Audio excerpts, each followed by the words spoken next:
Hi guys, என் பேர் நவீன். நீங்கள் பார்த்துருக்குது டிஸ்லா tech Tamil. இன்றைக்கி நம்ம என்ன பார்க்க போகிறோம்னா, மார்வல் கேரக்டர் ஒரு இம்பார்ட்டண்டான கேரக்டர் தான் பார்க்க போகிறோம். அதான் தானஸ்ன்றது ஒரு கேரக்டர் பார்க்க போகிறோம். அது வந்து நான் 3D பெயிண்டிங் மூலிமா மேக் பண்ணியிருக்கேன். பாருங்கள் எப்படி இருக்கேன்னு. இதோட ஃபுல் வீடியோ வந்து பாருங்கள், ஸ்கிப் பண்ணாமல் பாருங்கள். அப்போ தான் நான் எப்படி பண்ணியிருக்கேன் இந்த 3D பெயிண்டிங் வச்சு அதெல்லாம் உங்களுக்கு புரியும். வாங்க வீடியோக்குள்ள போகலாம்.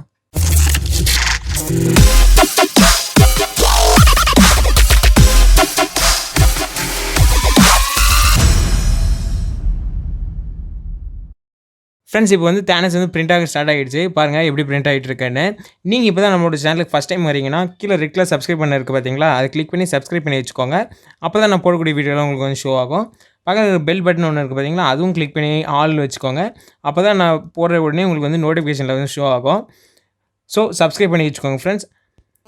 ஆல்ரெடி நம்மளோட சேனலில் நிறைய Marvel super characters and Iron Man, Superman, Batman, Spiderman எல்லா 3D பெயிண்டிங் மாடல்ஸ், அப்புறமேட்டு மார்வல் கேரக்டர் மாடல்ஸ் எல்லாமே நான் பிரிண்ட் பண்ணி வச்சுருக்கேன்.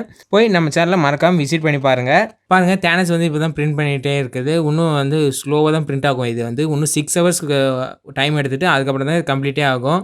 அது வரைக்கும் நம்ம வெயிட் பண்ணணும். அதுக்கப்புறம் வெயிட் பண்ணதுக்கு இல்லாமல் இது வந்து பெயிண்ட் வேறு பண்ணணும். ஏன்னா நம்ம யூஸ் பண்ணுறது இது வந்து வேறு கலர், வந்து தானஸ் வந்து வேறு கலரில் இருக்குது. அதனால் அது வந்து ஃபுல்லாக பெயிண்ட் பண்ணணும். இது ஆனால் இந்த மாதிரி நம்ம யூஸ் பண்ணும்போது ஒரு 4-5 கோட் போட்டால் மட்டும்தான் அது வந்து ஃபில்லாக வந்து கலர் தரும். அதனால் கொஞ்சம் ஹெவி ஒர்க்கு தான் இந்த இதில் ஃபிலமெண்ட் யூஸ் பண்ணுறது, கலர் வேறு ஃபிலமெண்ட் யூஸ் பண்ணுறது. ஒயிட்டு அந்த மாதிரி யூஸ் பண்ணாங்கன்னா ரொம்ப ஈஸி. அதுலேயும் ஒரு கோட் போட்டு திருப்பி தான் கலர் அடிக்கணும். அதெல்லாம் அதுவும் கொஞ்சம் கஷ்டம்தான். ஓகே, இந்த வீடியோ கடைசியில் நான் பெயிண்ட் பண்ணுறதுல எல்லாமே ஆட் பண்ணியிருக்கேன். பாருங்கள் அதையும். உங்கள் ஃப்ரெண்ட்ஸ் அண்ட் ஃபேமிலியில் யாராவது தானஸோட ஃபேனாக இருந்தாங்களோ அவங்களுக்கு இந்த வீடியோவுக்கு மறக்காமல் ஷேர் பண்ணி விடுங்க. தானஸை உங்களுக்கு தானஸ் பிடிக்குன்னா கீழே மறக்காமல் கமெண்ட் பண்ணிவிடுங்க உங்களுக்கு பிடிக்கும்னு. தானஸ் இப்போ பிரிண்ட் ஆகி 40% கம்ப்ளீட் ஆகிடுச்சு. இன்னும் நம்மளுக்கு வந்து 60% கம்ப்ளீட் ஆகிடுச்சுன்னா நம்மளுக்கு வந்து தானஸ் வந்து ஃபுல்லாக கம்ப்ளீட் ஆகிடும். வாங்க அது எப்படி கம்ப்ளீட் ஆகுதுன்னு பார்க்கலாம். இது வந்து சப்போர்ட்டுன்னு ஒன்று இருக்கும். ஏன் தானஸ் வந்து ஃபுல்லாக ரவுண்டாகவே கீழே வரைக்கும் வருதுன்னு பார்த்தீங்கன்னா, இதில் வந்து சப்போர்ட்டுன்னு ஒன்று இருக்குது. சப்போர்ட்னா ஒன்றும் இல்லை. இப்போ நம்ம தானஸ் இப்படி நிற்கிற மாதிரி அது கையெல்லாம் இருக்குது பார்த்தீங்களா, அப்போது வந்து அது கை வந்து கீழே வந்து அதை வந்து மேலே பிரிண்ட் பண்ணாது. கீழே ஒரு சப்போர்ட்டுன்னு கொடுத்தா மட்டும்தான் அது தாங்கிறதுக்கோசம் சொல்லுவாங்க. அது லைட்டாக கொஞ்சம் விட்டு தான் பிரிண்ட் ஆகும். அதனால் அது வந்து இன்னும் இதாக இருக்காது. டக்குன்னு நம்ம ரிமூவ் பண்ணிடலாம். அந்த சப்போர்ட்ன்றது மெல்லிசாக தான் வைப்பாங்க எப்போவுமே. ஸோ நம்மளோட சேனலை நீங்கள் ரெகுலராக பார்த்துருந்தீங்கன்னா அந்த சப்போர்ட்னா என்ன அதை பற்றிலாம் நான் சொல்லியிருப்பேன். அடுத்தது என்ன மார்வல் கேரக்டர் வீடியோ போடலான்றது கீழே கமெண்ட் பண்ணுங்கள். உங்களுக்கு பிடிச்ச மார்வல் கேரக்டரும் கீழே கமெண்ட் பண்ணுங்கள். அதுவும் நம்மளோட சேனலில் பிரிண்ட் பண்ணி வீடியோ போஸ்ட் பண்ணுறேன். மறக்காமல் பாருங்கள் அதையும். நம்ம சேனலுக்காக நான் வந்து Ender 3 Pro Max வாங்கியிருக்கேன். அது ஆல்ரெடி நம்மளோட ஒரு ஷார்ட்ஸில் வந்து நான் சொல்லியிருப்பேன் Ender Pro Max வாங்கியிருக்கேன் அப்படின்னு. இது வந்து Ender Pro தான். இது வந்து அது மேக்ஸ் வாங்கியிருக்கேன். மேக்ஸ் வந்து கிளாஸ் பெட்டு. இது வந்து நார்மல் பெட்டு. இதில் வந்து அயன் பெட் கூட போடலாம். அதை பற்றி நான் உங்களோட வீடியோ வந்து நெக்ஸ்ட் வீடியோவில் வந்து சொல்கிறேன்.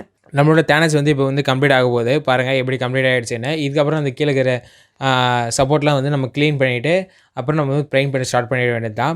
பெயிண்ட் பண்ணுறது கொஞ்சம் நல்லா இருந்தால் கீழே வந்து கமெண்ட் பண்ணுங்கள். பெயிண்ட் பண்ணது இந்த கலர்லாம் நல்லாயிருக்கு அப்படின்னு. நல்லா இல்லைனாலும் சொல்லுங்கள் என்ன நல்லா இல்லைன்னு. இது வந்து பெயிண்டிங்கோசரம் நான் வந்து ஒரு ஹோல் டே எடுத்திருக்கேன் பெயிண்டிங்கோசரமே. அதனால் நல்லா இருந்துச்சுன்னா கீழே கமெண்ட் பண்ணுங்கள். பாருங்கள் இப்போ வந்து சப்போர்ட்லாம் ரிமூவ் பண்ணிட்டு எவ்வளோ அழகாக இருக்குன்னு. இப்போ வந்து ஒயிட் பெயிண்ட் பண்ணிட்டேன். அதுக்கு மேலே அந்த கலர் வந்து நம்ம இன்னொரு பெயிண்ட் பண்ணும்போது அது நிறைய கோட் போடணும். அதனால் ஃபஸ்ட்டு வந்து ஒயிட் பெயிண்ட் பண்ணிவிட்டு அப்புறம் தான் அது நிறைய பேர் கோட் போட்டாலும் கொஞ்சம் கரெக்டாக வரும். ஸோ நான் ஒயிட் பெயிண்ட் பண்ணிவிட்டேன். இப்போ வந்து ஒயிட் பெயிண்ட் பண்ணிட்ட அப்புறம் நம்மளோட பெயிண்டிங் வேலையை ஸ்டார்ட் பண்ணிட வேண்டியது தான். நான் வந்து பெயிண்டிங் வந்து ஃபுல்லாக போடல, கொஞ்சம் கம்மியாக தான் போட்டிருக்கேன். ஃபுல்லாக கடைசியில் உங்களுக்கு வந்து சொல்கிறேன். பாருங்கள் எப்படி இருக்குன்னு. வீடியோ வந்து ஏன் ஃபாஸ்ட்டாக ஓடிட்டுருக்குன்னு நினைக்காதீங்க. வீடியோ வந்து 4xல் வந்து ஸ்கிப் பண்ணிகிட்ருக்கேன். ஏன்னா வந்து பெயிண்டிங் வீடியோ கொஞ்சம் லென்த்தாக போகும். அதனால் கொஞ்சம் ஸ்கிப் பண்ணிவிட்டேன். நான் கேமரா வச்சுட்டு ஃபுல்லாக பெயிண்ட் பண்ணுறது வீடியோ எடுத்துகிட்டே தான் இருந்தேன். ஆனால் கடைசியில் பார்த்தா நான் வந்து அந்த வீடியோவை ஆன் பண்ணாமல் வீடியோ ஓடுதுன்னு நினச்சிட்டு வீடியோ ஃபுல்லாக எடுத்துட்டேன். பெயிண்ட்டும் பண்ணி முடிச்சிட்டேன். அப்புறம் பார்த்தா நான் வந்து வீடியோவே ஆன் பண்ணல. வீடியோவே ஆன் பண்ணாமல் ஃபுல்லாக முடிச்சிட்டேன். அதனால் நான் பெயிண்ட் பண்ணதை உங்களுக்கு வந்து கடைசியில் ஷோ பண்ணலாம் அப்படின்னு சொல்லிட்டு நான் கடைசியில் காமிக்கிறேன். நான் வந்து வீடியோ வந்து ஆனே பண்ணாமல் வீடியோ எடுத்துட்டேன்.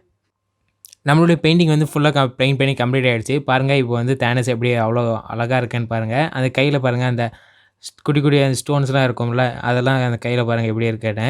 இந்த பெயிண்டிங் உங்களுக்கு பிடிச்சிருந்தா மறக்காமல் கீழே கமெண்ட் பண்ணுங்கள். அண்ட் இந்த வீடியோ பிடிச்சிருந்தா மறக்காமல் லைக் பண்ணிவிடுங்க. இந்த தானஸை நீங்கள் வந்து ஷோகேஸில் வைக்கலாம். இல்லை நீங்கள் ஒரு அக்வேரியம் வச்சுருந்தீங்கன்னா அந்த அக்வேரியம் கூட இது வச்சிங்கன்னா ஒரு டெக்கரேட்டிவாக இருக்கும். நான் வந்து ஆல்ரெடி அக்வேரியத்தில் வைக்கிற மாதிரி ஒரு சின்னதா ஒரு வீடு மாதிரி ஒரு லைட் ஹவுஸ் மாதிரி பண்ணியிருந்தேன். அதெல்லாம் நம்மளோட ஷார்ட்ஸில் போட்டிருப்பேன் பாருங்கள். அதெல்லாம் வந்து இன்னும் சூப்பராக இருக்கும். அதெல்லாம் வந்து நீங்கள் ஒரு அக்வேரியம் மாதிரி ஒரு செட்டப் பண்ணுறீங்க வீட்டில், அந்த மாதிரி ஒரு டெக்கரேட்டிவ் ஐட்டம் மாதிரி பண்ணுறோம் அப்படின்னா, இந்த மாதிரி 3D பிரிண்டிங் வச்சு யூஸ் பண்ணி நீங்கள் வந்து இந்த மாதிரி வீடியோ டெக்கரேட்டிவாக பண்ணலாம். இன்னும் சூப்பராக இருக்கும். உங்கள் ஃப்ரெண்ட்ஸ் என்ன 3D பிரிண்டிங்கில் இன்ட்ரெஸ்டடாக இருந்தாங்களோ அவங்களுக்கு இந்த வீடியோ ஷேர் பண்ணி விடுங்க. மறக்காமல் சப்ஸ்கிரைப் பண்ணிவிடுங்க.